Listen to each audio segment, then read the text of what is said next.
Dan diberikan kepada saya sebagai pembicara pertama dari Timro. Assalamualaikum warahmatullahi wabarakatuh.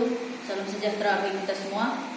Dewan juri yang kami hormati, menanggapi mosi kita pada kesempatan kali ini, yakni kami percaya bahwa sila kelima Pancasila telah terwujud di Indonesia, maka kami dari Timro menyatakan kami setuju dan mendukung mosi tersebut. Sebelum saya paparkan lebih jauh mengapa kami setuju, maka kita harus melihat di sini adalah dua kata kunci. Yang pertama sila kelima Pancasila, yakni keadilan sosial bagi seluruh rakyat Indonesia dan juga kata terwujud.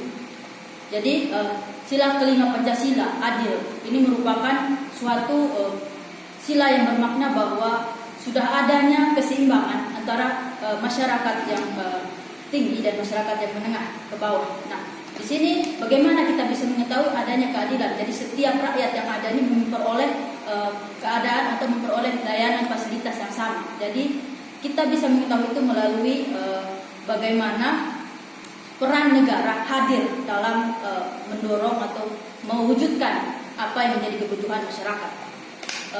Dewan juri yang kami hormati, pada kesempatan kali ini maka saya sebagai pembicara pertama akan mengambil dari tiga sisi, yakni kita bisa melihat bagaimana suatu negara telah menerapkan keadilan ini dengan program-program capaiannya.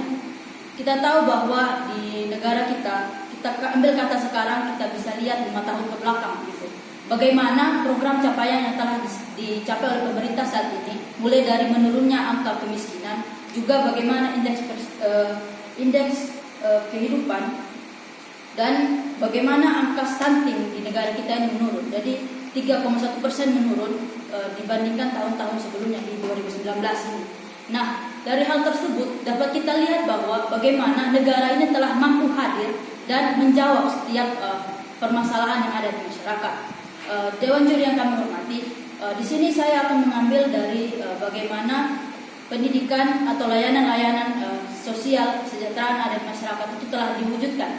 Sudah ada program-program, kita lihat sebagai contohnya di mana ada program Kartu Indonesia Pintar, program Kartu Indonesia Sehat atau BPJS juga. Jadi di sini adalah bagaimana pemerintah dengan kebijakannya mengcover apa yang telah atau yang dibutuhkan oleh masyarakat.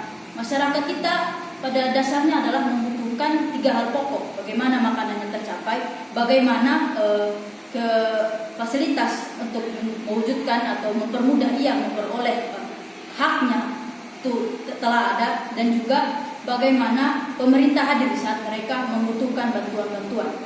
Nah, dari hal tersebut maka kita lihat pertama dari sisi pendidikan. Pendidikan merupakan satu hal menjadi tolok ukur bagaimana negara itu bisa maju. Jadi kalau kita bisa melihat bahwa memang pendidikan sejak zaman dahulu itu sejak pemerintah ini telah diupayakan gratis. Nah, pendidikan dasar dan menengah inilah yang menjadi tolok ukur hingga saat ini, di mana pemerintah dengan bantuan operasional sekolah memberikan kepada setiap sekolah untuk mengalokasikan dana-dana tersebut bagi pendidikan yang ada. Nah, di sini maka seorang siswa atau pelajar dapat memperoleh layanan-layanan tersebut dengan baik.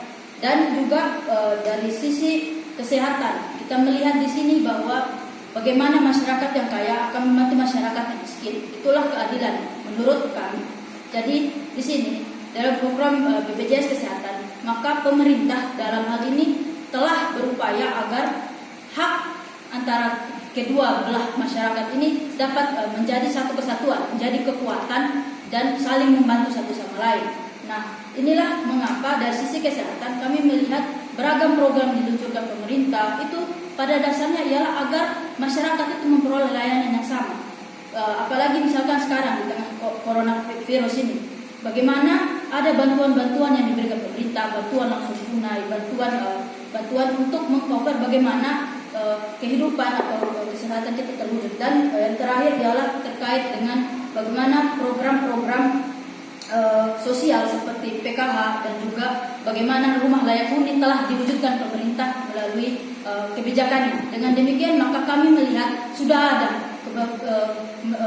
masuknya pemerintah ke dalam masyarakat dari kalangan bawah, sehingga ia dapat mewujudkan kesejahteraan dirinya, dan itu akan berdampak pada majunya suatu negara. Demikian dapat kami sampaikan. Wassalamualaikum warahmatullahi wabarakatuh.